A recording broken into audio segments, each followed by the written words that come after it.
Eduardo Abela, pintor cubano y universal. El talento artístico emerge donde menos se espera.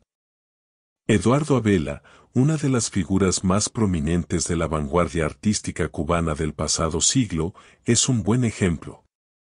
Vino al mundo el 3 de julio de 1889, en el seno de una familia humilde de San Antonio de los Baños, tranquilo y hospitalario pueblo al sur de La Habana, cuando aún la isla se encontraba bajo la dominación colonial española. Para apreciar con justeza la obra inicial de Abela como pintor, es necesario observar con atención el contexto epocal en el cual se insertó su producción. En aquellos momentos el panorama plástico insular estaba dominado por las expresiones más convencionales de la pintura decimonónica. Las referencias artísticas más próximas que rodearon al joven Abela estuvieron cimentadas sólidamente en la pintura académica del cambio de siglo cubano y sus figuras cimeras, Armando Menocal y Leopoldo Romagnach. No es de extrañar, por tanto, que Abela se aplicara con tesón durante 4 años, 1916 a 1920, al estudio de las asignaturas impartidas en San Alejandro.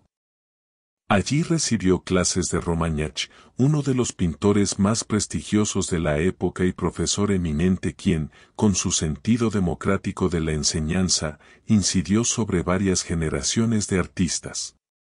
A este primer ciclo creativo pertenecen algunos hermosos paisajes de carácter realista de San Antonio de los Baños, naturalezas muertas con frutas, al estilo de Manzanas y Porrón y estudios de composición con figuras que recuerdan en su afectada teatralidad la pintura de ascendencia italiana de Romagnach. Mención aparte merece su autorretrato, 1920, en el cual Abela utiliza con sobriedad el color. Todo el énfasis de la composición recae sobre el rostro, ligeramente ladeado, en el que crea áreas de claroscuro. Óleo de pequeño formato, este autorretrato llama la atención por la concentración lograda en el tratamiento de los ojos, de mirada expectante y ceño ligeramente fruncido. La obra, concebida con el rigor de un viejo maestro, constituye un temprano anticipo del potencial de Abela para la pintura. En 1921 Abela estaba consciente de las limitaciones de la enseñanza de las artes plásticas en Cuba y decidió explorar nuevos rumbos. Marchó hacia España henchido de ilusiones en un viaje que desde sus inicios estuvo marcado por aires de aventura.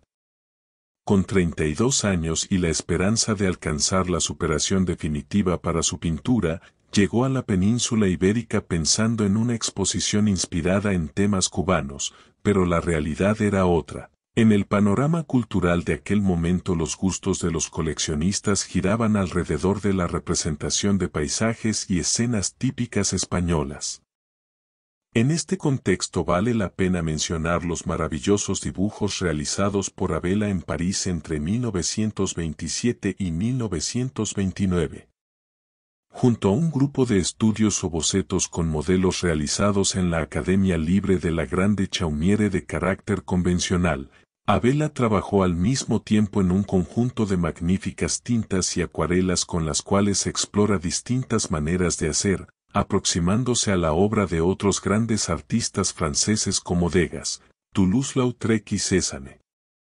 Entre sus dibujos más destacados de ese momento se encuentra Jinete Nocturno, 1927, cuyos trazos rápidos y sueltos exploran el tema campesino con el uso de una caligrafía esencial.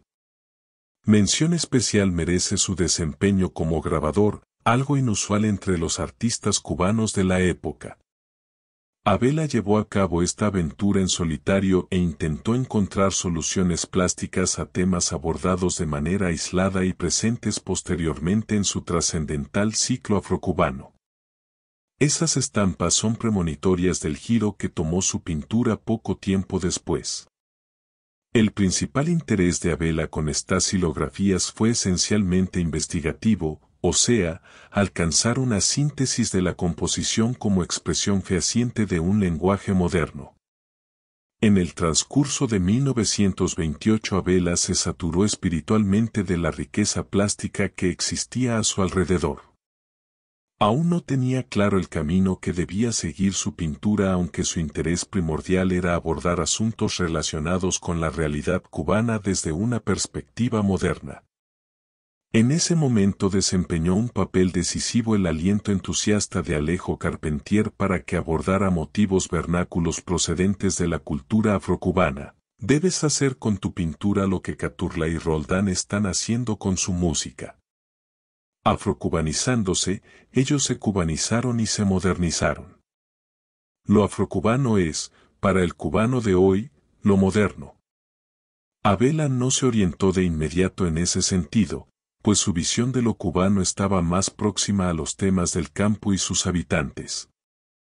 No obstante, de manera paulatina, fue afirmándose en él un interés hacia lo negro inducido en buena medida por el afán de Carpentier, pero también por el aprecio que existía en el París de entonces por las expresiones culturales procedentes del África negra, de tanta influencia en otros importantes artistas de la época.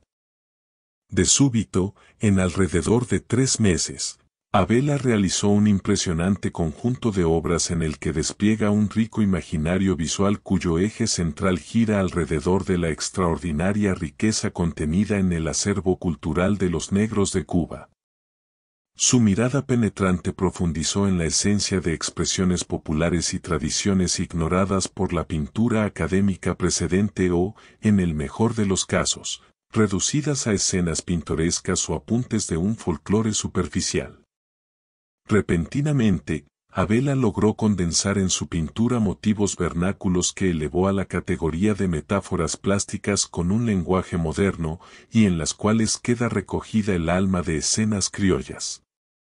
Una selección de estas obras fue presentada a finales de 1928 en la Galería Sac, una de las más importantes de París, donde exhibió 14 óleos y 6 dibujos.